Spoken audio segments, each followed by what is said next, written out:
It's April 9th. Welcome to Colorado Tulips, and we're in the back garden now.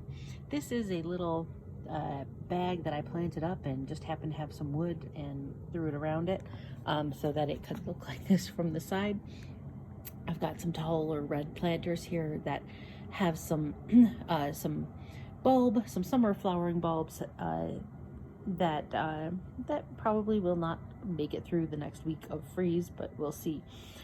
Here we have tulips, and then nestled amongst, in my attempted lasagna planting at the time, are just a couple of crocuses coming up, and they're, they are absolutely adorable, and I'm glad they're here.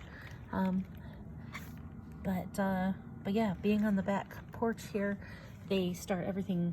And all the tulips started to come up well before the crocuses. So here we are. You can get an overview of the back garden. A little messy hose back there. It's all right. Some grasses.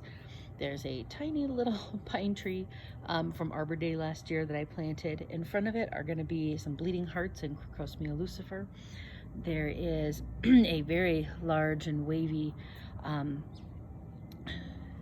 dwarf variegated willow, the sister plant of one that's actually sitting a little bit further over in the landscape, but it's just blending in with the brown now.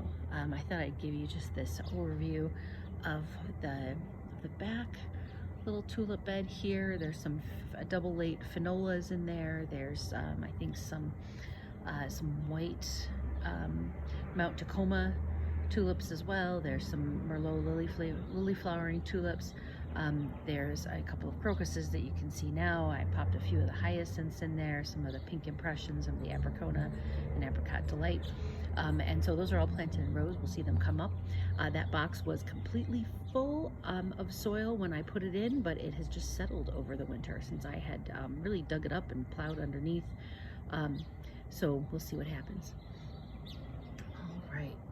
There's a sad little juniper that started in my front yard, and I'm just not fond of juniper, so I moved it here to the back.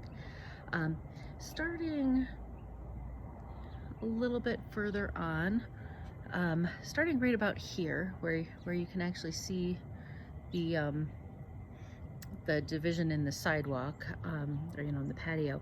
Right about here is where the planting starts for the tulips, and it's going to go all the way across in front of the crabapple tree that is starting to bud up. So cute. It should be white flowers. And it's going to go all the way across here. I tried planting this more Kuchenhof style with like waves of different tulips, and you can see that there are clusters coming up here and there. And then the planting ends kind of right about where the second further away planter box is.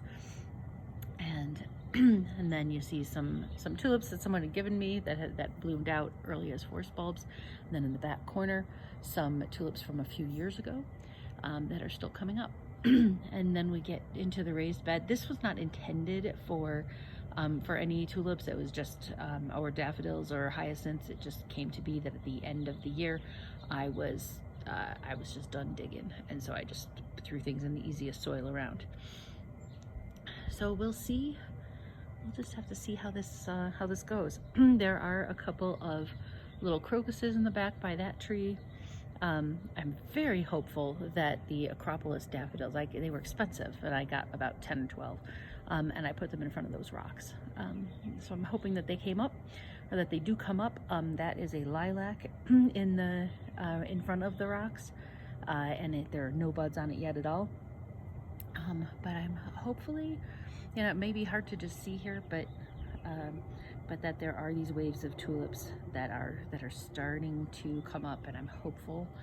My fingers are crossed that they at least wait for another week, because we are going to have a nasty week in the next week, going all the way down to 16 degrees. A couple tulips there. Well, thank you for joining me. It's Carrie with Colorado Tulips, and I'll see you next time.